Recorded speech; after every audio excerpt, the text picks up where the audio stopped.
Hello, everyone, and welcome to week 3 of Field. I hope Field is treating you nice and you guys are getting some pretty meaningful experiences out there.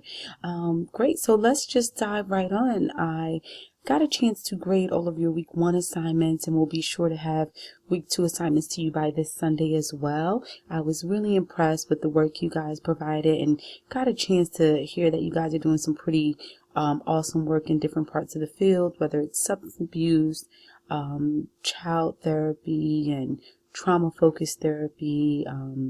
Just some pretty cool sites that I think you guys are placed in that'll give you some valuable social work experiences on various levels. So I'm glad to hear that you guys are at some pretty awesome placements. So for week 3, you have 2 assignments in particular that are due.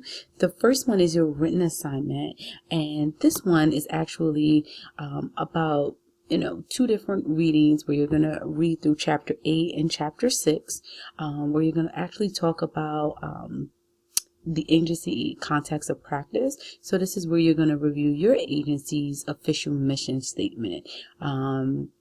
And, do they have a mission statement? And if so, what is the mission? And how do you think your agency shows evidence that it does or does not function in accordance with this mission? So if you happen to think that your agency shows evidence that it does carry out its mission, but you also have some conflicting feelings where you feel like it may not, I want to hear both sides, because I think it's not necessarily, all or nothing type of question. So it's okay if you see 2 sides to it. I actually welcome that.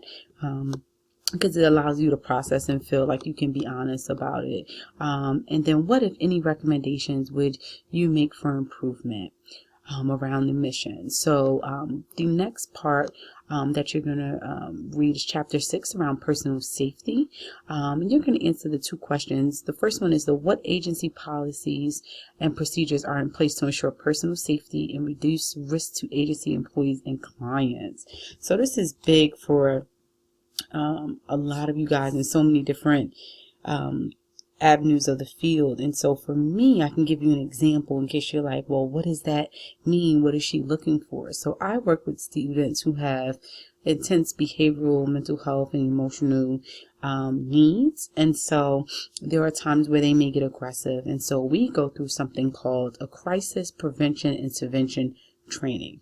And so what that does, and it's short for CPI, it teaches us all of the de-escalation techniques on how to manage someone who is really irate or escalated and aggressive, but it also teaches us as a last possible scenario to go into a safe restraint like a basket hole. And so from a trauma-informed perspective, we never really ever want to touch our clients in a way that makes them kind of feel restrained and, that they can't move.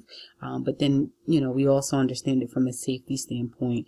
If someone else gets hurt or you get hurt or the student even hurts themselves. So that's the only time we ever use it, which is not often, which is great. So that's an example of how we try to ensure the safety of the staff and our students, which would be the employees in this case. So that's an example. The other thing is, what kind of high-risk clients or situations are you likely to encounter in your field placement? How will you prepare yourself to deal with them? Some of you guys are working at different crisis units and working in substance abuse. So there may be more likelihood that you would be encountering a high-risk client in, crisis situations. And so I'm interested to see how you feel like you will prepare for them. I know even in the field for the last, I want to say about 8 years, there are times where, something may happen and I'm like, just breathe, you got this, you can do this, you can do that. But I think, a lot of the times crisis looks different for everyone, so I think just defining that and knowing that it's going to come in different shapes and sizes and, just learning the bare basics of how to manage different crises, I think can allow you to apply it to various parts of the field. I know one thing that we typically do that you'll hear all the time in therapy is breathing, getting your heart rate under control, because when you're in a crisis, usually your heart's racing, your anxiety's way up, and it doesn't allow you to think clearly if you're that anxious. So a lot of the times you hear about deep breathing. So that's always a go-to. So that's assignment. That's your week 3 written assignment that's due by this Sunday by 11:59. And if you guys could actually use this format, just how it's outlined, and just type into a Word document and upload it, that would be awesome. So then that way I make sure that you are answering each of the questions and I won't have to kind of pick out which question is which. If you guys could just copy and paste this format, that would be awesome. So that's week 3 written assignment. And then I'm going to actually transition into your second assignment that is due, which is your field reflection log. The cool thing is there's already a video that Michelle made that goes into deeper depth of how to complete this assignment, but I'm just going to breeze through it to kind of save some time for you guys. So what you want to make sure you do, and I'm going to pull it up, is that you use this template. So you don't have to necessarily create a Word document. It's here already for you. And what you're going to do is you're going to type in and respond to the questions just as you see fit. So you're going to, let's see, number 1. So describe your present caseload. So if you don't carry a caseload, discuss the cases you observe and your plans for developing a caseload in the future. The other part of it is that it's going to ask you about problems presented by clients and treatment modalities used with clients. So there's actually 3 components that are in question 1. So you want to make sure that you hit each one of them so that you can get all of your points for that question. So I would make sure that you make sure that there's 3 areas that you want to process. And I know some of you guys are in field placements where you constantly get a new batch of clients or not a consistent load because of the design of your program. So that's okay. You can just process that and talk about that. And treatment modalities, just to be a little bit more clear, if any of you guys are concerned about like what does that mean, it really is, what are the evidence-based practices that are being used. So a treatment modality could be cognitive behavioral therapy, it could be motivational interviewing, psychodynamic theory. So there's a lot of different things that are out there in the field that we have learned about, and maybe in your courses or even in your private readings that help different populations perform better in areas of their lives. So that's what I'm looking for when we talk about treatment modalities.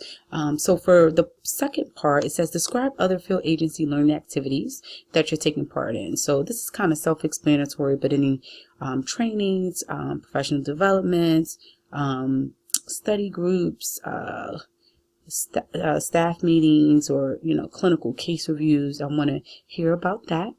And if you plan to attend one that's coming up, you can also put that down as well. And then the other 2 questions, it just talks about, you can talk about an educationally challenging experience that you've had in the field and discuss how you responded to this challenge. Were you anxious? Were you upset? Were you frustrated? And then did you begin to problem solve and realize that you were able to get some meaningful experiences out of it? So I want to see what your thought process is on that. And then the next question is choose one of the competencies identified and create a detailed reflection. So for number 4, you want to be as detail oriented as possible. You want to pick one of the competencies. So for example, demonstrate ethical and professional behavior. So if you want to talk about, what does that look like for you? What does that look like at the agency? What does that look like for your clients? Where are they currently at in this competency, and where do you feel like everyone should go, right? So if that's something you wanted to dig deeper into, let's just say, you struggle with some ethical concerns and things do come up. How do you plan to address that? And I think, we as social workers have to hold each other accountable to make sure that those things are taking place. So I think I'm really looking for a detailed reflection. So at least maybe a paragraph or two, something that goes into depth about what you're experiencing.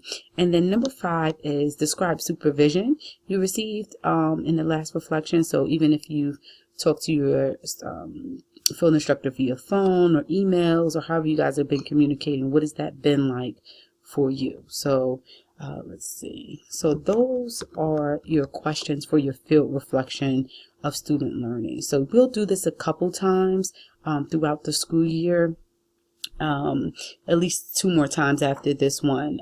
So, you'll get used to them, and I'll give you valuable feedback the first go around if there's any things that I think you guys could improve on.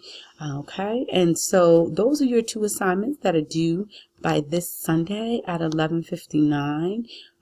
The other thing is we will be going live in our Big Blue Field discussions this Wednesday at 7 p.m. So I'm excited for that because I know they're not necessarily mandated. So when you guys attend, you do get credit for 1 hour of field, but also for one of your peer-to-peer field discussions.